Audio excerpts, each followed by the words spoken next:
नमस्कार विद्यार्थियों, स्वागत है आप सभी का हमारे चैनल पर। एमपीपीएससी प्रीलिम्स की परीक्षा 26 अप्रैल की तारीख को शेड्यूल की गई है और आप जानते हैं कि हमने अपने दिए गए उपलब्ध समय में समय का सदुपयोग करते हुए सर्वोत्तम प्रयास किया है और अपनी योग्यता के अनुसार बेस्ट अनुभव देने का प्रयास किया है। यकीन मानिएगा, जो भी मेरी स्ट्रेटजी रहती रही है, मैंने वो पूरी स्ट्रेटजी आपके सामने शेयर की है। हमने थ्योरी किया है। हमने शुरुआत में क्या किया था आप जानते हैं कि टॉपिक वाइज बहुत सारी क्लासें की हुई थी और इन टॉपिक वाइज क्लासों के बाद में हमने आप जानते हैं कि मैराथन क्लास की हुई है। मैराथन क्लास के बाद में बहुत सारे एमसीक्यू सॉल्व किए हैं। एमसीक्यू के बाद में हमने कंप्लीट 10 यूनिट की भी क्लास दी हुई है। इसके बाद में हमने लगभग 1500 पीवाईक्यू भी दिए हैं। इसके अलावा 2500 भी आपको फैक्ट दिए थे यूनिट वाइज बना करके। तो इन सभी बातों के बाद अब अंततः हमारी डेट समय नज़दीक आ चुका है, जहां तक हमें क्या करना है, इन सब का प्रदर्शन करने का समय आ गया है। साधारण नहीं होता है कि एक बहुत सारी पढ़ाई करने के बाद, सालों तक मेहनत करने के बाद आपको महज 2 घंटे की अवधि में 2 घंटे की अवधि में बहुत सारी चीज़ें क्या करनी होती है, निकालनी होती हैं। यह बात वही व्यक्ति समझेगा जो वास्तव में ईमानदारी से पढ़ाई कर रहा था और अपने मेहनत का सर्वोत्तम प्रयास दे रहा था, सर्वस्व न्यौछावर करके सभी प्रकार की सुख सुविधाओं का त्याग करके लगातार वो पसीना बहा रहा था। वह निश्चित रूप से इस बात को समझेगा, इस 2 घंटे के महत्व को समझेगा। और यह सिर्फ 2 घंटा नहीं है, यह वह समय है जो कि आपके जीवन के अगले रास्ते खोलेगा, आपको मजबूत बनाएगा। कई लोग इसमें बेहतर प्रदर्शन करेंगे, कई लोगों का प्रदर्शन अच्छा नहीं होगा। तो अपने आप को क्या करना है, उस एग्जाम हॉल के 2 घंटे के समय में, जहां हजारों रात की जागे हुए संघर्ष को आपको यहाँ पर दिखाना होता है। आपके पास में एक ओएमआर शीट होती है। क्या होती है? एक ओएमआर शीट होती है और सारी योग्यता आपको क्या भरनी होती है, यहाँ पर फिल करनी होती है। इसी के आधार पर आपका मूल्यांकन करना होता है। यह तो ना तो कोई आपको देखने आता है कि बच्चा गरीब है या अमीर है, या धूप में पढ़ता था, या यह है सुख सुविधाओं में पढ़ता था। ये आपकी कॉपी डिसाइड करेगी कि आपके अंतर्गत कितनी योग्यता थी।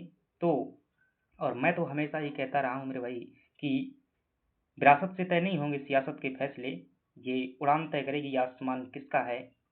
जिसने पसीना बहाया है और कुदरत ने सभी को एकदम बेहतर इंसान बनाया होता है, बस चमक वही जाता है जो दिए गए समय में। कुछ लोग थे जो वक्त के सांसें बदल गए और कुछ लोग थे जो वक्त के सांसों में ढल गए। तो वक्त बदलने का प्रयास कीजिएगा। और अपने मूल पॉइंट पर आता हूं कि ये कॉपी ही है जो आपकी क्या करेगी, योग्यता सिद्ध करेगी। तो याद रखिएगा, इस कॉपी को बहुत अच्छे तरीके से फिल करना है, किसी प्रकार की गलती नहीं करना है। जो भी एमपीपीएससी अपने निर्देश दिए हुए हैं, उन निर्देशों का पालन करना है, क्योंकि सत्य और ईमानदारी की क्या होती है, हमेशा ही जीत होती है। तो किसी प्रकार की भी अनैतिक गतिविधियां एग्जाम हॉल में नहीं करना है। अपने आप को क्या करना है, पूर्णतः पवित्र रखना है और अपने कर्म को ईश्वर से प्रार्थना कीजिएगा कि जो भी हमने कर्म किया है उसका हमें उचित परिणाम मिले। और यदि कर्म हमारा भारी है सभी लोगों से, तो निश्चित रूप से हमें उसका अनुसार परिणाम मिले। बस आप कर्म का फल को डिसाइड नहीं कर सकते हैं, आप सिर्फ कर्म कर सकते हैं। कहते हैं कि कर्मण्डे ये वादुग्रस्ते माँ फलेषु कदाचन। आप सिर्फ कर्म के अधिकारी हैं, फल के अधिकारी नहीं हैं, वो देने वाला कोई और है। लेकिन आपका कर्म यहाँ पर डिसाइड होगा। तो कौन कौन सी बातें हैं, कौन कौन सी गलतियां नहीं करनी हैं, जो एग्जाम हॉल में जो लोग पहली बार दे रहे हैं, चूंकि मैं बहुत बार दे चुका हूं, लगभग 5 बार ये एमपीपीएससी एग्जाम दे चुका हूं, तो उन बारीकियों से बहुत अच्छे तरीके से रूबरू हूं। तो आप समझिएगा इन चीज़ों को। सबसे पहले आपको जो समय दिया गया है उस समय के अनुसार ही क्या करना है, पेपर सेंटर में उपस्थित होना है। अगर सेंटर आपका जाना हुआ है, मतलब कि वहाँ हो आए हैं, तो कोई दिक्कत नहीं है। वरना 25 तारीख की शाम के समय पर आप अपने सेंटर पर एक बार हो आइएगा, ताकि उस पेपर के समय पर आप रात्रि को चिंता मुक्त होकर के सो सके। और जैसे ही आपका समय दिया गया है उस समय के अनुसार कहाँ पहुँचेंगे आप, एग्जाम सेंटर में पहुँचेंगे। कहाँ पर पहुँचेंगे? एग्जाम सेंटर में पहुँचेंगे। चूंकि जो समय दिया गया है उसी समय पर जाना है, क्योंकि अब जो है क्या होना है, बायोमेट्रिक होना है। ठीक है, अभी तक एमपीपीएससी में ये बायोमेट्रिक जो है नहीं होता था, सीधे जो है फिजिकल रूप से चेक किया जाता था। अब जो है आपकी आंखों का बायोमेट्रिक होगा, फिंगर भी होगा, एमपीपीएससी ने कहा हुआ है। तो निश्चित रूप में जो है इससे जो है चेक करने में पहले की तुलना में क्या लगेगा, ज़्यादा समय लगेगा। इसलिए जो है क्या करिएगा, आप समय से पहले जो है पहुंच जाइएगा। 5-10 मिनट जो है, जो समय एमपीपीएससी ने दिया है उसके 5 मिनट पहले ही क्या करेंगे, आप पहुंच जाएंगे। इसके अलावा जैसे ही आप एग्जाम सेंटर पर पहुंचते हैं तो आपको पास में क्या क्या चीज़ें होना चाहिए, मैं पूरी प्रक्रिया बता रहा हूँ कि रूम से निकलेंगे तो कितने समय पर निकलेंगे, और जब एग्जाम सेंटर जाएंगे तो कौन कौन सी चीज़ें आपके साथ में होना चाहिए। पहली बात ध्यान रखना, एडमिट कार्ड जो है आपके हाथ में होना चाहिए, बहुत ज़रूरी है। इसके बिना जो है आप एंट्री नहीं कर पाएंगे। एक एडमिट कार्ड होना चाहिए। एक जो है आप अपनी जो है फ़ोटो लेते जाइएगा, चले जाइएगा, एक फ़ोटो ले जाइएगा।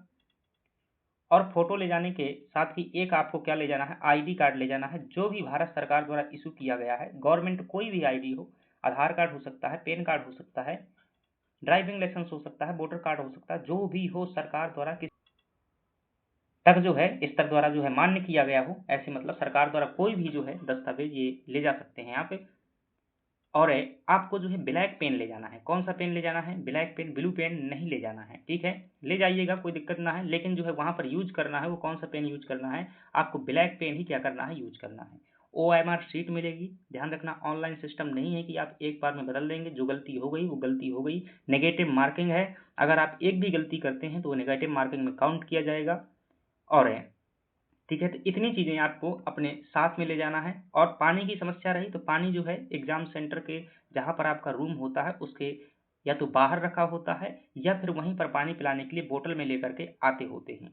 ठीक है, अब जो है आप इतनी चीज़ें क्या होनी चाहिए, आप जो है एक बार पहले से ध्यान रख लें। आप एडमिट कार्ड की डेट चेक कर लें, अच्छे से सेंटर चेक कर लें। आप ये रात की बात है, मतलब कि जिस दिन परीक्षा होनी है उसकी शाम को जो है आप क्या कर लें, ये चेक कर लें। और इसके आगे थोड़ा-सा नेगेटिव मार्किंग का नियम ध्यान रखिएगा कि नेगेटिव मार्किंग जो है 3R बराबर जो है W है। मतलब कि एक सही करोगे तो आपको 3 नंबर जो है दिए जाएँगे, और एक गलत करने पर 1 नंबर काट लिया जाएगा। सीधा कहा कि 1/3 की क्या है, नेगेटिव मार्किंग है। कितनी है, 1/3 की नेगेटिव मार्किंग, यानी कि 3 क्वेश्चन पर जो है आपका 1 नंबर काट लिया जाएगा, 1 क्वेश्चन चला जाएगा। ठीक है, तो इस पर ज़्यादा फोकस नहीं करना है, अभी उस पर जो है बात की चर्चा करेंगे।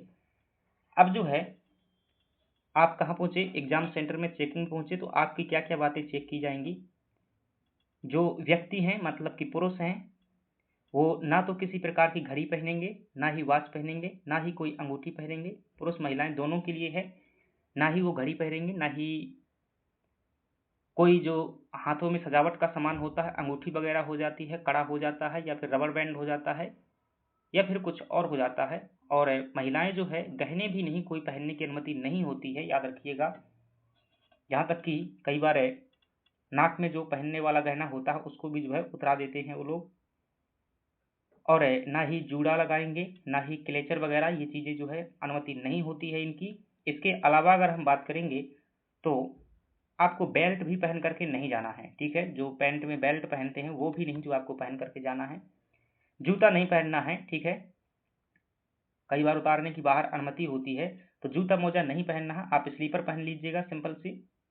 और कपड़े कोशिश करिएगा कि बहुत टाइट मत पहनिएगा, क्योंकि आप जो है फ्रस्ट्रेशन में वहाँ बैठने वाले हैं, तनावपूर्ण उसमें माहौल में बैठने वाले हैं, तो नॉर्मल कपड़े पहनिएगा। ये मेरी तरफ से सलाह है। वहाँ पर कपड़े के लिए कुछ नहीं लिखा हुआ है, क्योंकि एग्जाम हॉल में जो है आप एक सामान्य से बैठ सकें आराम से, वैसे ही कपड़े पहनिएगा। ठीक है, ये आपकी जो है मतलब स्थिति के अनुसार है, जैसा भी आपको सूट करता हो वैसे भी है। और क्या करेंगे, किसी प्रकार का जो इलेक्ट्रॉनिक गैजेट कोई भी आपको अपने पास में नहीं ले जाना है। किसी भी प्रकार का इलेक्ट्रॉनिक गैजेट ले जाने की अनुमति नहीं है, चाहे वो कुछ भी हो, कोई भी इलेक्ट्रॉनिक गैजेट नहीं ले जाना है। बाकी आप समझते हैं जो भी नकल की कैटेगरी में आता है वो कुछ भी चीज़ें नहीं ले जाना है। क्यों, क्योंकि भाई आप जो है सालों तक मेहनत करते हैं, छोटी सी गलती की वजह से आयोग के पास में ये अधिकार है कि अब अगर आप आयोग के निर्देशों के अनुरूप जो है नहीं होते हैं तो आपके खिलाफ में जो है प्रकरण दर्ज करवा सकता है वो। और हो सकता है कि जीवन पर्यंत के लिए भी आपको परीक्षा से वंचित कर दे। तो ठीक है, ये ऐसी स्थिति न आए। क्यों, एक गलती में जो है अपने मेहनत के साथ में और अपने भविष्य के साथ में खेलते हैं, तो ऐसा कभी भी भूल करके मत करिएगा। ठीक है, तो ये जो है होता है। अब जो है आप एग्जाम सेंटर में पहुंच चुके हैं और आपको 15 मिनट पहले जो है OMR शीट दे दी जाती है और पेपर भी जो है 5 मिनट पहले दे दिया जाता है। तो 15 मिनट पहले जो है OMR शीट मिलेगी। अब OMR शीट में जो है बहुत सारी बातें होती हैं, जो लोग पहली बार करते हैं वो जो है गलत कर देते हैं।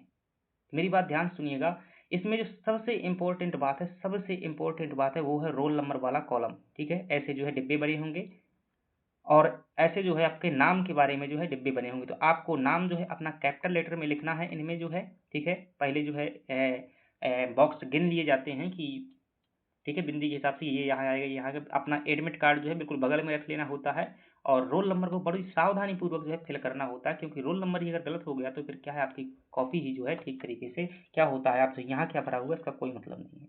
तो रोल नंबर को बहुत सावधानी से भरना है। आपके पेपर कौन से मतलब ग्रुप का है, जो ग्रेड होते हैं जैसे कि ए है, बी है, सी है, सेट ऐसे होते हैं, डी सेट, 4 सेट होते हैं। जो सेट का आपका पेपर है वो सेट भरना है, अपना मीडियम भरना है।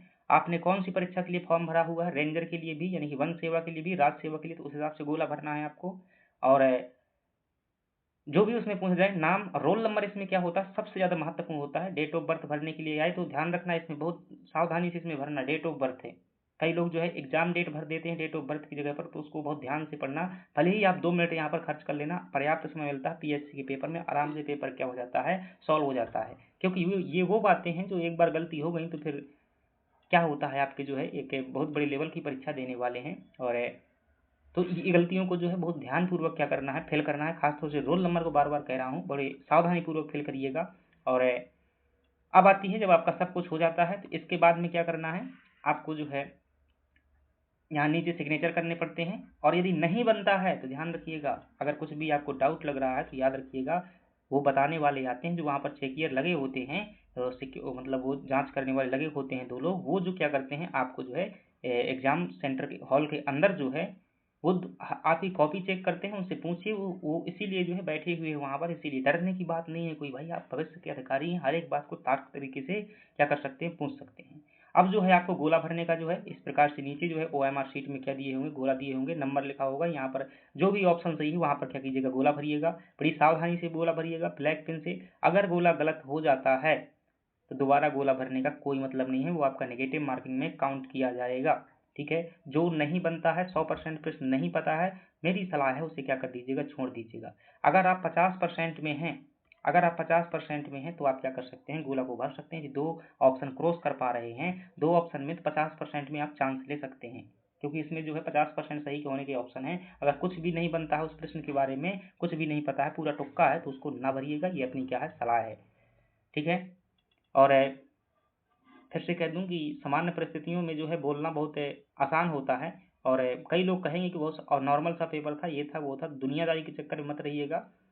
अगर इतना ही नॉर्मल पेपर था तो आप जो है सिलेक्टेड लिस्ट में होते, यहाँ ना घूम रहे होते। ठीक है, कई लोग कहेंगे कि मैं इतने दिन पढ़ा हुआ था, तो उन सब बातों से जो है ये आपको फर्क नहीं पड़ना चाहिए। आप जो है अपनी योग्यता और दिमाग के अनुसार क्या कीजिएगा चीज़ों को। और पेपर में जो है किसी से पूछने की कोशिश मत करना। बहुत लोगों की बुरी आदत होती है कि क्या करते हैं, पूछते होते हैं, और ना ही किसी की ये सहानुभूति में पढ़ना कि कोई पूछ रहा है भाई बता दें हम।